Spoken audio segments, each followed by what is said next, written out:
అందరికీ హాయ్ అండి. ఈరోజు నేను బ్యాక్ కట్ వర్క్ డిజైన్ అయితే మాకు చూపించండి అని చెప్పేసి ఒక సబ్స్క్రైబర్స్ అయితే అడిగారన్నమాట. వాళ్ళ కోసం నేను ఈరోజు బ్యాక్ కటింగ్, పేపర్ కటింగ్ అలాగే కట్ వర్క్ కూడా మీకు ఈ వీడియోలో చూపిస్తానండి. వీడియో అనేది చివరి వరకు చూసి మీకు నచ్చితే ఒక లైక్ చేయండి, సబ్స్క్రైబ్ చేయండి. ఫస్ట్ అయితే ఫుల్ పేపర్ అయితే తీసుకోవాల్సి ఉంటుంది. ఫుల్ పేపర్ అంటే ఏంటని అడుగుతున్నారు కదా. ఫుల్ పేపర్ అంటే ఇది. ఇటువైపు కూడా పేపర్ ఉండాలి. దీన్ని ఫుల్ పేపర్ అంటారు. ఈ బ్లౌజ్ అయినా సరే, పేపర్ అయినా సరే ఈ విధంగా వేసుకోవాలి. ఈ విధంగా ఓపెన్స్ అనేవి మన వైపు ఉండాలి, క్లోజ్ అనేది అటువైపు ఉండాలి. ఓకేనా. ఇది నేను ఈరోజు బ్యాక్ కటింగ్ చూపిస్తున్నాను. Cut work type back cutting అయితే చూపిస్తున్నాను. సో వీడియో అనేది చివరికి చూడండి ఫ్రెండ్స్. పేపర్ అయినా సరే, బ్లౌజ్ అయినా సరే, బ్లౌజ్ పీస్ అయినా సరే ఈ విధంగా నీట్గా ఈ విధంగా వేసుకోవాలి. ఓకేనా. ఈ విధంగా వేసిన తర్వాత ఒక స్కేల్ అయితే తీసుకోండి. తీసుకున్న తర్వాత మీకు మంచి కలర్ గ్రీన్ చూపిస్తాను. గ్రీన్ అయితే బాగా కనిపిస్తుంది. సో ఇక్కడ మనకి ఒక 1/2 ఇంచు లైన్ అయితే గీసేసుకోండి. ఒక 1/2 ఇంచు లైన్ అయితే మార్క్ చేసేసుకోండి. ఇదేంటంటే మనం కట్ చేసేసుకుంటాం. మనకి బ్లౌజ్ పీస్ అనేది ఎగుడు దిగుడు వస్తుంది కదా, కంపల్సరీ ఎగుడు దిగుడు వస్తుంది. సో నేను మీకు స్టార్టింగ్ నుంచి ఫస్ట్ నుంచి చెప్తున్నాను కాబట్టి ఈ విధంగా అన్నీ కూడా మీకు ఎక్స్ప్లెయిన్ చేస్తాను. చూడండి, ఇది మనం కట్ చేసేస్తాం. ఇది వచ్చేసరికి ఇంకొక 1/2 ఇంచు ఖర్చులకి మనం బ్లౌజు ఖర్చు మరి కావాలి కదా, ఖర్చు కోసం ఇంకొక 1/2 ఇంచు ఈ విధంగా 2 లైన్లు చూసారా. ఇక్కడ 2 లైన్లు అయితే నేను గీసాను. ఇది మన ఖర్చుకి, ఇదేమో ఎక్స్ట్రా ఎగుడు దిగుడు ఉంటుంది కదా, ఇది మనం కట్ చేసేస్తాం అన్నమాట. ఓకేనా. ఈ విధంగా నెక్స్ట్ వచ్చేసరికి మీ ఆది బ్లౌజ్ ఏదైతే ఉందో కరెక్ట్గా తీసుకోండి. మీ ఆది బ్లౌజ్ ప్రకారంగా మనం ఈరోజు కటింగ్ అనేది చేద్దాము. లైనింగ్ ఉన్న బ్లౌజ్ తీసుకుంటే బెటర్ అండి. మీకు లైనింగ్తో ఉన్నదైతే బాగుంటుంది, అంటే స్టిఫ్గా ఉంటుంది అనమాట. సో చూడండి, ఈ బ్లౌజ్ ఇలా పెట్టుకున్నాం కదండి. ఈ బ్లౌజ్ని ఇలాగ రెండు వైపు కూడా ఇలాగ ఫోల్డింగ్ చేసుకోవాలి. చంకలు రెండు చూడండి సమానంగా ఈ విధంగా ఉండాలి. నడుము భాగం కూడా ఈ విధంగా సమానంగా ఉండాలి. ఓకేనా. కనిపిస్తుందా మీకు? ఈ విధంగా ఉండాలి. ఇప్పుడు పేపర్ మీద ఈ విధంగా వేసేసుకోండి. కరెక్ట్గా వేసేసుకోండి. చక్కగా షోల్డర్ ఇలా లాగండి. అలాగే రెండో గీత మీదకి మన బ్లౌజ్ అనేది కంపల్సరీ ఉండాలి. సో ఈ విధంగా నీట్గా సదురుకోండి. చూసారా, ఈ విధంగా నిలబడిపోవాలి మనకి బ్లౌజ్ పేపర్ మీద ఈ విధంగా నిలబడిపోవాలి. ఓకేనా. ఇలా ఇప్పుడు మనము మార్క్ చేసుకుందాము. మార్కింగ్ అంటే ఏం లేదండి, చాలా సింపుల్గా మీకు చూపిస్తాను. కొత్తగా నేర్చుకుంటున్న వాళ్ళకి ఈ విధంగా ఈజీగా కట్ వర్క్ కటింగ్ కూడా మీరు చేసేయచ్చు అన్నమాట. అంత ఈజీగా చెప్తాను. చూడండి, మనకి వెనకాల బ్యాక్ ఎంత ఉందో చూసారా, ఇంతవరకు ఉంది కదా. ఈ బ్యాక్ ఎంతవరకు ఉందో ఒక లైన్ అయితే గీసుకుందాం. ఇక్కడికి ఉంది. మరి ఖర్చు కావాలి కదా, ఖర్చు కోసం ఒక లైను, అంటే 2 లైన్లు గీసాను నేను. మీకు కనిపిస్తుందా? ఇక్కడ 2 లైన్లు గీసాను. ఇంక ఇలాగే కొంచెం ముందుకు వచ్చేయండి. ఇలా వచ్చిన తర్వాత చూడండి, మనకి నడుము ఇది నడుము ఎంత ఉంది? ఇక్కడ వరకు ఉంది కదండి. ఒక లైన్ గీసుకుంటున్నాను, నడుము భాగం. మరి ఇవి వెనకాల డాట్స్ వేసుకుంటాం కదా, డాట్స్ కోసం 1 ఇంచ్, అంటే 1 ఇంచ్ అంటే ఇది 1 ఇంచ్ మనం ఇక్కడ మార్క్ చేసుకుంటాం. మరి ఖర్చు కావాలి కదా, అంటే బ్లౌజ్ టైట్ అయిపోయినా లూజ్ అయిపోయినా మరి మనకి ఖర్చులు ఉన్నాయి, కంపల్సరీ ఉండాలి కాబట్టి ఇక్కడ మనం 1.5 ఇంచ్ తీసుకుందాం. ఈ విధంగా అంటే మనకి 2 లైన్లు కంపల్సరీ రావాలి. ఇది వచ్చేసరికి అసలైన నడుము ఒక లైను, ఇది వచ్చేసరికి డాట్స్ కోసం 1 ఇంచు, ఇది 1.5 ఇంచ్ సరికి ఖర్చుల కోసం. ఇంకా అలా కొంచెం ముందుకు వచ్చేస్తే చూడండి, చంక కుట్టు చూసారా. ఇక్కడ ఈ కుట్టు కనిపిస్తుంది కదా మీకు. ఈ కుట్టు దగ్గర ఒక లైన్ గీయండి. కుట్టు పైన ఒక లైను, అంటే 2 లైన్లు కంపల్సరీ రావాలి. ఎందుకంటే ఖర్చుతో సహా మనం తీసుకుంటున్నాం కాబట్టి. పేపర్ కొంచెం ముందు జరుగుతుంది మీకు కనిపించడం కోసం. చూడండి, షోల్డర్ ఇక్కడే మీకు అర్థం అవ్వట్లేదని చెప్తున్నారు కదండి, చెప్తాను చూడండి. ఇక్కడ చూడండి, షోల్డర్ అసలు షోల్డర్ ఇక్కడ వరకు ఉంది. మరి ఖర్చు కావాలి కాబట్టి ఇంకొక 1/2 ఇంచు. సేమ్ ఇక్కడ కూడా అసలు షోల్డర్ ఇక్కడ ఉంది, దీన్ని కూడా 1/2 ఇంచు. ఇప్పుడు ఒక లైన్ గీసేసుకుందాం ఇలా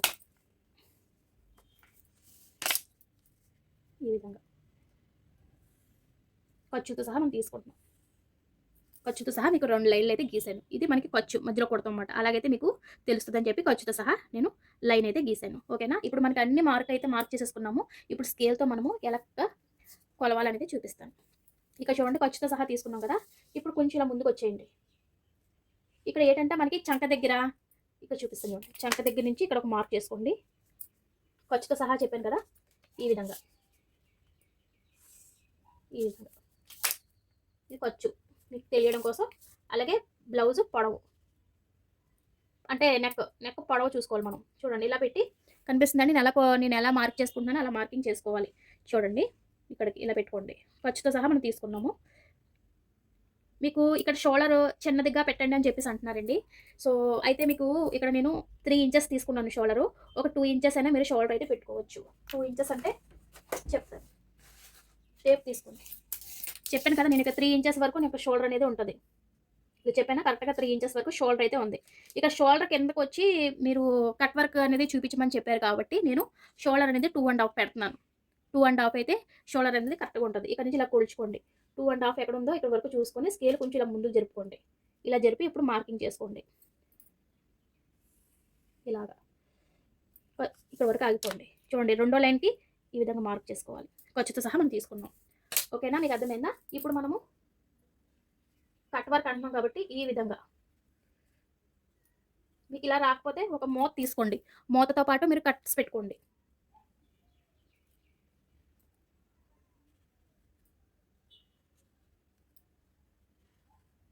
ఇలాగా ఇలాగా ఇలాగా అంతే. మీకు అక్కడ మీకు కట్స్ వచ్చేస్తాయి అనమాట. కట్ వర్క్ అంటున్నారు కాబట్టి నేను ఈ విధంగా కట్ చేసి చూపించాను. ఓకేనా, ఇప్పుడు నెక్స్ట్ వచ్చేసరికి ఇక్కడ 1 ఇంచు, కనీసం 1 ఇంచు చంక ఆమ్ రౌండ్ అనేది తిప్పాలి కాబట్టి కనీసం 1 ఇంచు ఉండాలి. 1 ఇంచ్ నుంచి మీరు ఆమ్ రౌండ్ అనేది తిప్పేసుకోండి ఇలాగా. ఇప్పుడు మనకి ఖర్చుతో సహా తీసుకున్నాం కదా, ఈ ఖర్చు దగ్గర మార్క్ చేసేసుకోండి ఇలాగా. ఇది ఖర్చు, ఇది మనకి ఖర్చు పెట్టుకున్నాం. అర్థమవుతుందా? ఇలా మీరు కట్ వర్క్ బ్యాక్ చూపించమన్నారు కాబట్టి ఇలా కట్ చేసుకోవాలి. బ్యాక్ కటింగ్ అనేది ఇప్పుడు మనం కట్ చేసుకుందాము. కట్ చేసుకుంటే నీట్గా వచ్చేస్తుంది. చూడండి ఈ విధంగా మనము నీట్గా కట్ చేసుకోవాలి. అప్పుడే బాగా వస్తుంది అనమాట బ్యాక్. ఈ విధంగా మీకు 1 ఇంచ్ అయినా మనకి ఉండి చంక ఆమ్రో అనేది తిప్పాలి. తర్వాత ఏమో అది వచ్చరికి ఖర్చు. ఓకేనా, మీకు అర్థమవుతుందండి. ఇక్కడ ఈ షోల్డర్ వచ్చరికి 2.5 పెట్టామన్నమాట. షోల్డర్ తగ్గించమని చెప్పారు కాబట్టి 2.5 లేదంటే 3 అయినా పెట్టుకోవచ్చు, మీ ఇష్టం. ఓకేనా, అర్థమైందా వీడియో? మీకు కట్ చేసి చూపిస్తాను. ఇలా ఖర్చుతో సహా నేను మీకు కట్ చేసి చూపిస్తాను.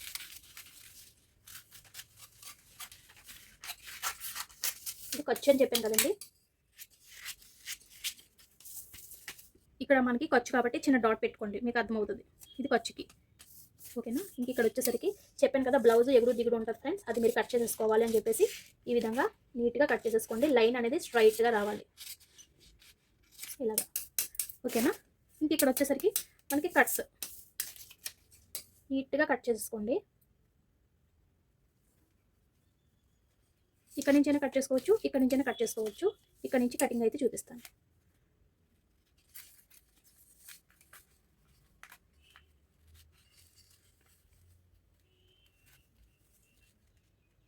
చాలా నీట్గా కట్ చేసుకోవాలి, లేదంటే మీకు ఎగుడు దిగుడు వచ్చేస్తుంది.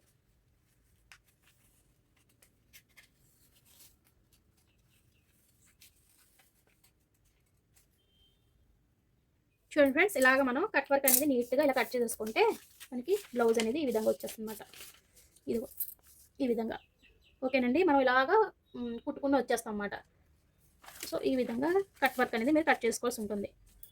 ఇది ఓకేనా ఫ్రెండ్స్, ఈ విధంగా కట్ చేసుకొని ప్రాక్టీస్ చేయండి, మీకు కూడా చాలా బాగా వస్తుంది. మనం ఏంటంటే ఇది మనము లైనింగ్తో కుడతాం కాబట్టి ఇంకా బాగా వస్తాయి అన్నమాట. ఈ విధంగా మీరు ప్రాక్టీస్ చేశారంటే మీకు కూడా బాగా కుదురుతుంది. 1-2 సార్లు ప్రాక్టీస్ చేసుకుంటే చిన్న కట్ వర్క్ లాగా మనం కుట్టుకోవచ్చు అన్నమాట. ఓకేనండి, అర్థమైందండి వీడియో? ఓకేనా, వీడియో నచ్చితే లైక్ చేయండి, సబ్స్క్రైబ్ చేయడం అసలు మర్చిపోవద్దు. Thank you for watching. Bye friends.